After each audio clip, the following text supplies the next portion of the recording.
I'm here to answer a couple of the big questions that everybody had. So if you watched our original video that went viral, it was with my son having a tantrum. And let's start with a little bit of backstory. I have two sons. The one that's having the tantrum, he is just turned 3 when that happened. And the other one is 18 months old.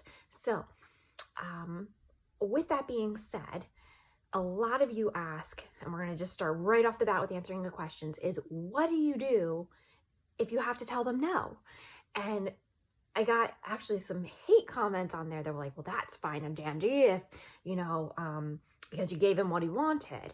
So let's start by addressing this. He got goldfish. That was what he wanted.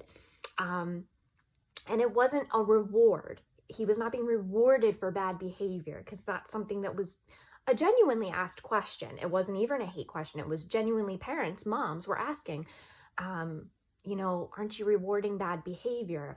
And here's the thing. We worked through it.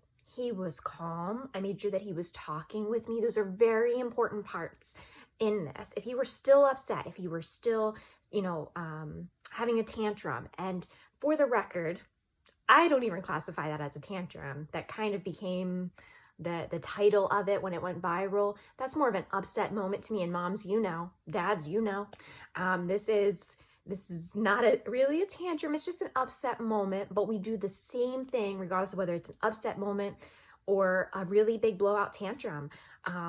And it's really just focusing them on helping them work through their feelings, working on communication. Those are really big things, really big, important parts that you want to start. The younger, the better, but you can really tweak this for any age, make it age appropriate. I will say also, I feel it's very important to know that there are some things that, go on with your kids. There's people that deal with autism. My kids, I'm blessed that we don't have that issue, but if there is something bigger going on, always talk to your doctor. I am not a doctor. I want to make that very clear. Not a doctor.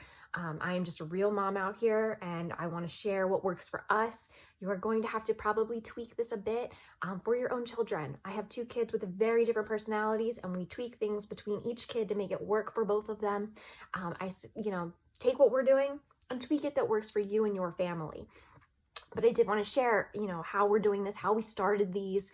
But the big thing is letting you know that it was not a reward. He was calm. He had calmed down enough to tell me what he wanted and to express that he wanted goldfish. The next big thing was the goldfish. So if I didn't want him to have goldfish, I did not want him to have goldfish, and I had to tell him no, which we do a lot. A lot of people say you probably don't tell your kids no. That's another thing. We do tell our kids no, and here's how we do that. Here's the big thing. Here's how we do that. So if you watch the video and he's working through, we say take a deep breath. Couple of those. We tell him to shake it off. This just really helps him. It's a good motion. It's a good motion to help ground him. Some people will say, what do you see when you look around? Tell me a color. What do you hear? These are all grounding techniques, and every kid is different. Those techniques did not work for my son. So we did shake it off. Shake it off. Now, maybe when he's a little older, if the shaking it off doesn't seem to be working, we can say, what colors do you see? Tell me 3 colors that you see. Again, those are all grounding techniques. Those are all important ways to help your child calm down, focus on being present and being in this moment, because another huge thing is that there are just these itty bitty little people with big feelings, big feelings. So try and show them a little bit of grace. Show yourself some grace. Take those deep breaths with them, because we all know that they are very frustrating moments to work through. So when you're telling them to take a deep breath yourself. But again, those are all grounding techniques. For us, we do shake it off. And I will shake with them. So I know you can't see me in the video. You can only see him, but I am using my other hand to shake it off with him. Deep breaths. And we do that until we're calm. Again, this was an upset moment, not a full-blown tantrum, but sometimes it can take a couple minutes of doing this before we even get to what we wanted, what he was trying to communicate about, or what was going on. Why were we upset? So again, This is a 30-second clip of this tantrum. Put it into play for however long the tantrum is going for you. Take a couple deep breaths. Shake it off. Have them acknowledge a color around the room. There are different techniques. Every kid is different. Every kid is different. We started this with him when he was about 18 months old. So we are just now starting this with our second son. Our second son. Again, the younger the better. That is why it went so smoothly for us. It doesn't always go that smoothly. So don't compare your situation to our situation. Every time is different. In how long it takes. We're very consistent with what we do, and that's why it works so smoothly. However, each tantrum, and if you're a parent, you know this, it can be over something silly, like they're just tired and they want some goldfish, or maybe they didn't want the color blue marker, different things like that. The goal is to help ground them by using these techniques, get them calm so they can communicate with you. And we always talk about our feelings. Again, this was a very short video. There was a lot going on before, a lot after, and that's what I'm here to answer. So again, if you have to tell them no, take some deep breaths. Regardless, take some deep breaths. You take deep breaths, they take deep breaths. Shake it off. Whichever technique you decide to use, fill that in there. Take a couple deep breaths. Listening ears. I always have him point to his ears. Even if I'm not pointing to my ears, he will point to his ears. It helps me and him to know that we have each other's attention. I will point to my ears sometimes, especially for the big ones, listening ears, so that we know that we are here. We are right here with each other. And I will ask him what he wants. What are you trying to tell mommy? And sometimes I'll even go as far as saying, mommy can't understand, buddy. What would you like? What are you trying to communicate with me? In this case, he wanted the goldfish. He got up, he pointed to the goldfish. He said, Mickey, goldfish. And he was allowed to have the goldfish. So I made sure that he was reminding that we are calm, we are good. I'm telling him he did a great job. Let's get some Mickey goldfish. Here's the big thing. If you have to tell them no, it will almost always spark up that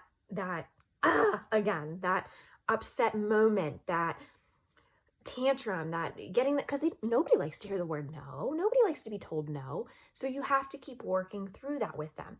So if I had to tell him, no, buddy, I'm sorry, we're not going to have goldfish, I would say deep breath, listening ears. Like we go right back into it, deep breath. And then the big thing here is redirect them to something that they can have. So buddy, hey, deep breath,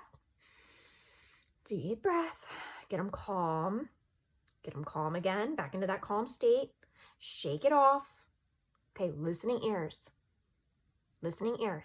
We can have a squeezy. That's what we call our pouches in our house. Squeezy. We can have a banana. We can have an apple. And again, right now it sounds very calm and good because they're not here and we're not working through a tantrum. If you're a parent, you know it's not always that simple, but you just keep getting them back into that calm state and offering them things that they can have. If it's a toy, or if they can't watch TV, if it's, hey, we're going to turn the TV off. We're done with TV. Let's play cards. Let's break out blocks. Let's give them things to do. A toddler they want to be busy. A big thing at this age for our son that we notice is that a lot of tantrums are happening because they are overstimulated. So for that tantrum, he was overstimulated. He wanted his snack and then he wanted to go to bed.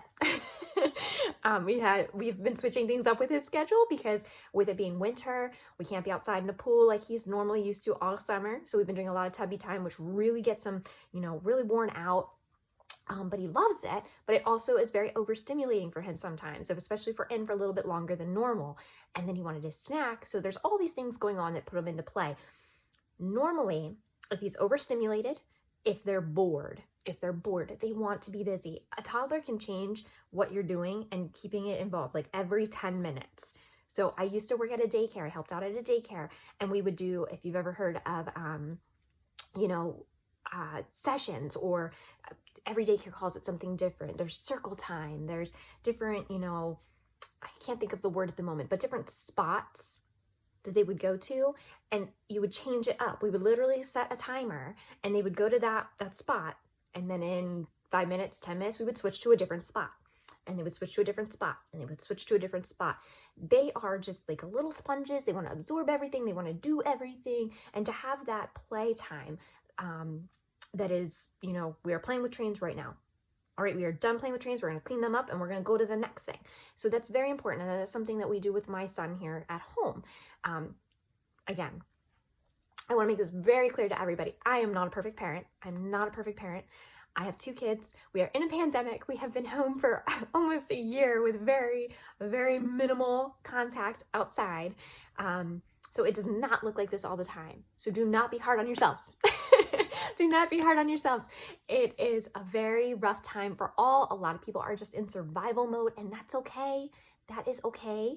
You just have to do what you have to do. But these are things that we put into play. We try to do this throughout the week. But again, changing things up to help with the boredom, that really helps minimize tantrums for us. Overstimulation. Tantrums are going to happen. They're going to happen. It happens. They're toddlers. They're learning how to express their feelings.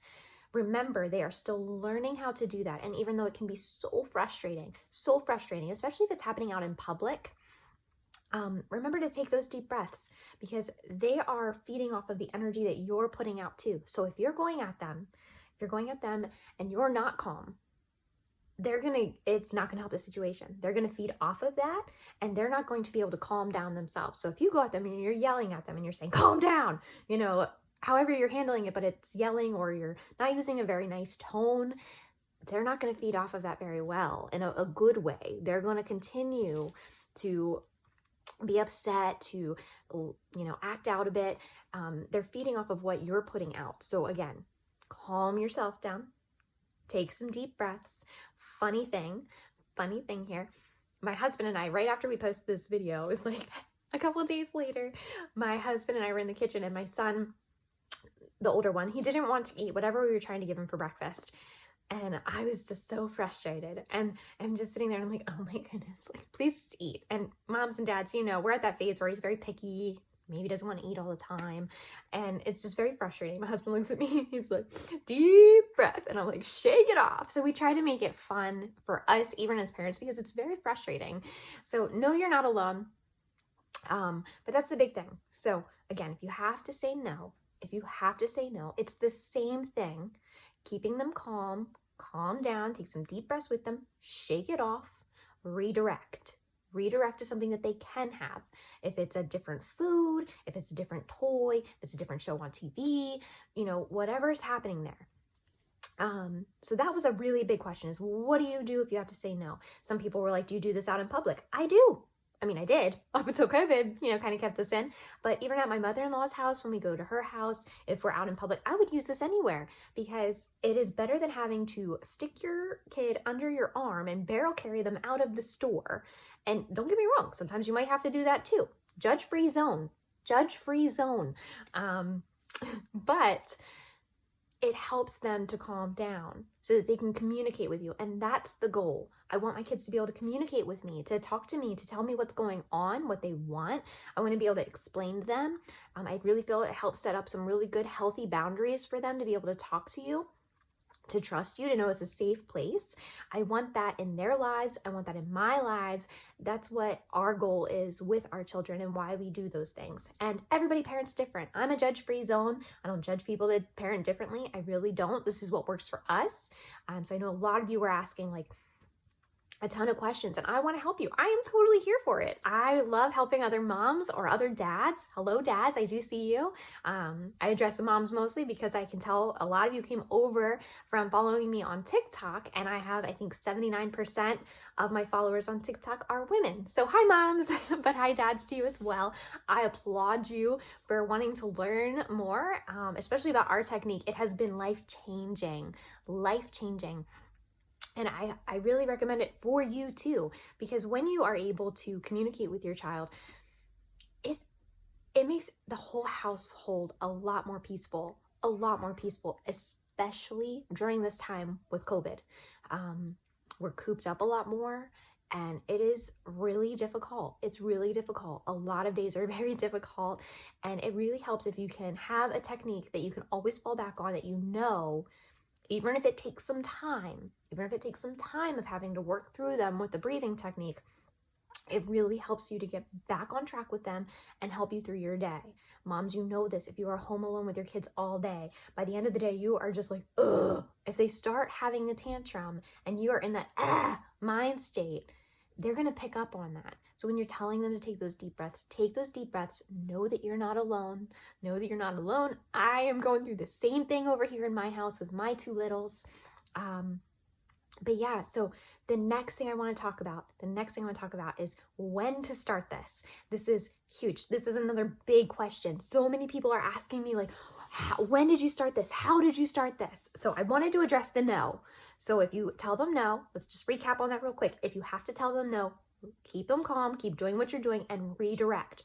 Offer them things they can't have. Tell them why the goldfish are a no. If they keep asking, goldfish, mommy, goldfish, getting upset, you explain to them, we're not having goldfish. It's not a healthy choice right now. Or we had goldfish earlier in the day, or whatever your reasoning might be. Tell them that, we're going to have a squeezy. Let's have an apple. Let's have a yogurt. Let's have, whatever it might be. And try and make it a little fun. If you're like, let's have an apple. I'm not excited to have the apple now. Let's have something exciting. Let's have a banana. Let's have a banana, buddy. That kind of thing. So a recap, tell them no, redirect. You redirect, but you keep doing it. They are really just trying to learn boundaries. They're trying to work through their feelings.